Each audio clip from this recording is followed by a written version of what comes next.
welcome back to another developer's vlog of Snally's Mob. So here we are at the first version of the beta 0.1 beta of Snally's Mobs, giving us a new mob for you fellas to tame, the Grizzly Bear, alongside with it some mob changes and some new enchantments. So definitely a decent amount to go through today. So let's just get started. So first, let's show off the Grizzly Bear. So we're just gonna put this guy down and look at him. Nice big little bear. I mean, you're a little bit taller than him actually, but you know, definitely a big chunky lad you definitely don't want to come across. And you can find these guys in most taiga biomes, so if you're in the taiga, you might run into this guy.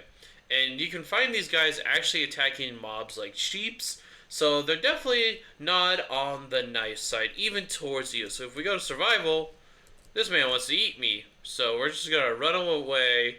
Let's get back into creative before he attacks me. And they are a little bit slow, so you could technically outrun them.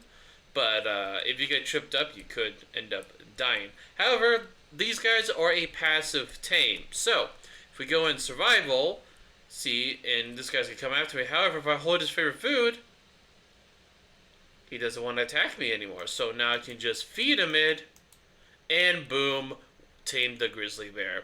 Pretty simple tame, and now you have yourself a Grizzly Bear. I am thinking there's an issue with the audio, so still doing a tad bit of patches, but I pretty much everything overall ready and done, so do some fixes there. So what can the Grizzly Bear do? So there are two things you can do with the Grizzly Bear that you can somewhat control, and two things you can't control because it's like part of his little passive or whatever. So you can equip the Grizzly Bear a set of armor. So by shift right clicking him, boom, gives the Grizzly Bear 10 extra hearts, well not hearts, 10 extra armor. So making this guy pretty decently tanky, and just like the Highland Cow, if you just shift right click with an axe, you can remove the armor and just get the armor back pretty much. And what you could also do is feed these guys honey. So if you shift right click, feed them honey, you give them strength 2 for 30 seconds, which is pretty strong. But that's not where that part ends. So let's just say we had a cow right here. Boom, Grizzly Bear attacks. He refreshes the duration. So at any moment, if the Grizzly Bear kills a mob or anything, it will gain the strength 2 buff, and it will just keep refreshing every time it keeps attacking. So pretty dang useful. So we're also going to try and see if we get him to perform his other ability. We're going to hit the Highland Cow. Right there, you saw that little he stand up for a second and slam down. That is one of a ability he can do every 25% of the time when he attacks. So every time the Grizzly Bear attacks, he has a 25% chance to perform that attack. But what that attack does is that whenever it hits a mob, it will not only deal the amount of damage that the Grizzly Bear normally does, but it also deals 10% of the target's max HP. So for you, the player, that means he's only do 1 extra heart of damage, which may not be a huge thing that may be an issue. But if the Grizzly Bear is fighting a more big, chunky health mob, 10% could deal a lot. And also, since it is chance, he could technically have a chance to hit it multiple times in a row. It's very low, but it's still a chance. So definitely very dangerous. And that's pretty much what the Grizzly Bear can do. He's definitely a good mob if you want to have when it comes to taming a good fighter on your side. With a decent amount of health pool, you can... There's a baby. Oh! I guess I didn't enable babies to be pacifists. So definitely gonna have to fix that real quick. But here we learn. But yeah, definitely a good fighter whenever you want something to pretty much fight. So you can definitely take these guys into a battle and just go crazy. And of course, like you just saw, shift right clicking the Grizzly Bear will cycle it through its commands. So if you want to wander, sit, or whatever, and right click the soul orb, boom, Grizzly Bear Soul Orb, right click, Grizzly Bear, boom, back at it. So yeah, that's pretty much what the Grizzly Bear can do. Now let's move on to, first let's just talk about the new weapon I added. So this is the Flint Spear, a pretty cheap weapon that you can make, just 2 sticks, 1 flint. They attacks a little bit slower than a regular sword, so there's that. But since it's really cheap to make, it's like a good like early on weapon you could have. It's becoming nighttime. I don't know if I really want it to be nighttime, so we'll just quickly change it to day. So just an early game weapon you can make, and it does have the same enchantability as gold, so you can actually get good enchantments on this way more often. But yeah, that's what the good old Flint Spear does. Now let's go on to the enchantments. So I guess we'll go over to Escape Route. So Escape Route is an enchantment that can only be applied onto your boots. So what this enchantment does is that when you reach a certain amount of HP, so we're just going to use this poison potion for example. Once we reach up to full 4 hearts, we will trigger its effect. So we're just going to wait here. One more. And boom, we get an infinite swiftness buff. So pretty much what Escape Route does is that whenever you're at a low amount of HP, you will gain swiftness. So, this shows the potion effect. So, it's a good way to try to escape, just like the name suggests. Try to escape if you're in danger. And once I will throw instant health. And now that we're at 4 hearts, we no longer have the effect.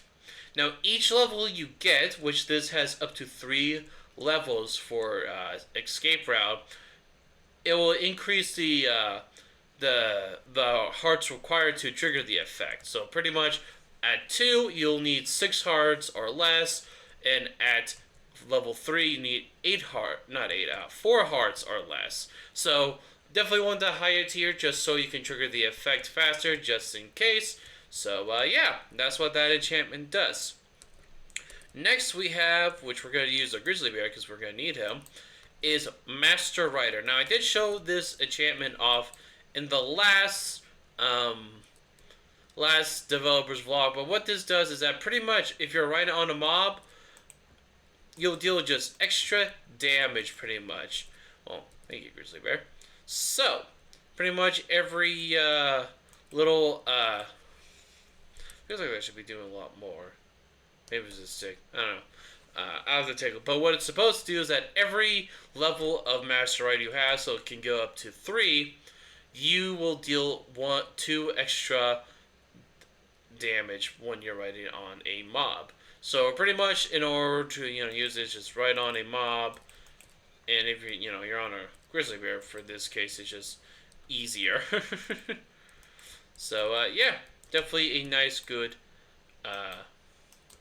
enchantment to have. Now last we have is combo right here, and we're gonna go in creative because we're gonna make an iron golem to showcase how this actually works effectively. I probably should have gotten this ready, but I kind of just forgot. So gonna make an iron golem real quick. Boom, boom, boom, boom, boom. Okay. Alright, so what combo does is that pretty much every time you attack a mob, you will gain an invisible stack. You won't be able to tell, but you will be gaining a stack. So once we hit this iron golem on this next attack, boom, we deal extra 5 damage. So pretty much every time you're attacking, you're building up a little stack that you aren't aware of, but you are building. And once you reach up to 5, you'll deal 5 extra damage. And each level of combo decreases the level or the stacking required to get the extra damage. Now, whenever you gain like combo level 2, you do not gain extra damage. It's just set to default to 5. But if you have a level 2, it becomes 4 hits. Level 3, 3 hits. So yeah, definitely a good enchantment if you want to have, just to be able to deal extra damage, and if you're consistently hitting a big health entity, so may be useful for like boss fights and stuff like that. Now let's go over to the mob balancing. Ooh, I am missing stuff. So we'll go over to the Highland Cow first, since it got a tiny little buff, little buff. Nothing crazy, nothing spectacular, but just a little buff. So whenever you have yourself a tamed Highland Cow, so we're just gonna tame one real quick.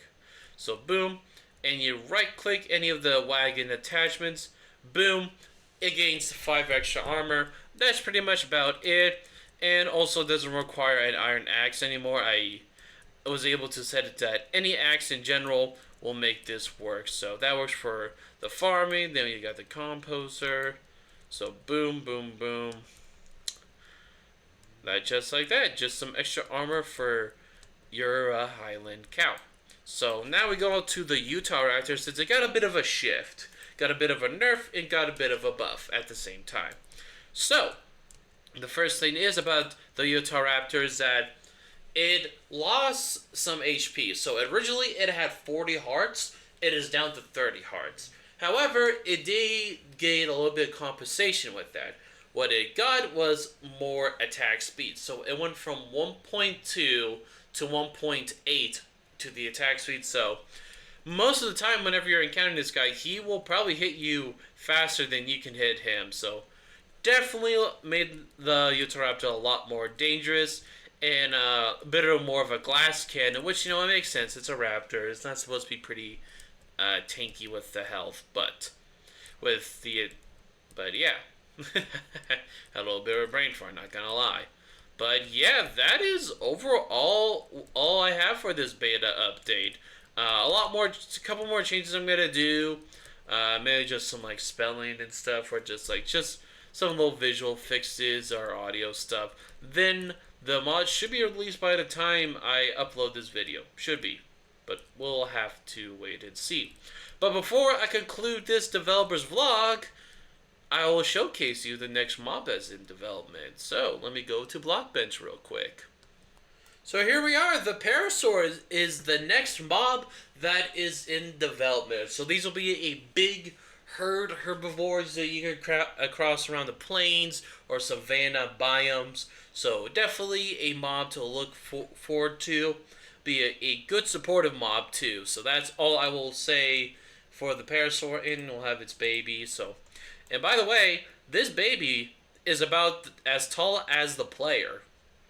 So the adult is pretty big, which makes sense. The Parasaur is actually a lot more bigger than I thought. I thought it was a little bit of a smaller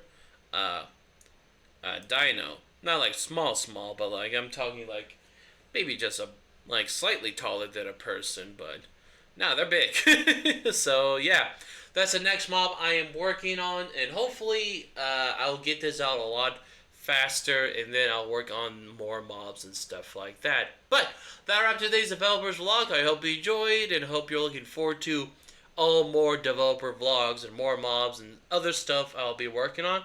So with that, I'll see you in the next one. Peace out, and have a good one.